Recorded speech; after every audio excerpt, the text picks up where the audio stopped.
नमस्कार. नमस्कार. नाव काय तुमचं? सुनील शंकर शिंदे, गाव? मधनेर भैरव, तालुका? चांदवड, जिल्हा नाशिक. जिल्हा नाशिक. तुम्ही सॉइलगेन भाग्यलक्ष्मी डेअरी फार्मचं सॉइलगेन वापरलं आहे, कोणत्या पिकासाठी वापरलं आता? आता मी टोमॅटोसाठी वापरलेले आहे. टोमॅटोसाठी वापरलं. मी आता 8 बॅगा वापरलेले. 8 बॅगा वापरल्या का? हो. बरं, तुम्ही सॉइलगेन वापरावं असं का वाटलं तुम्हाला? मी माझं ह्या पिकाच्या अगोदर माझं कारल्याचं पीक होतं, त्याच्यामध्ये मी त्याला 5 बॅगा टाकलेले होते.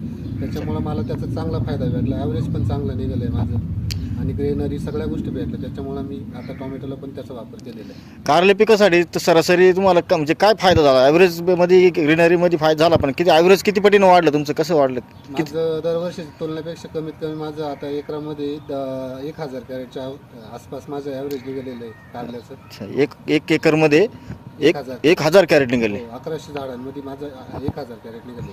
ओके. अजून दुसरा काय फायदा झाला?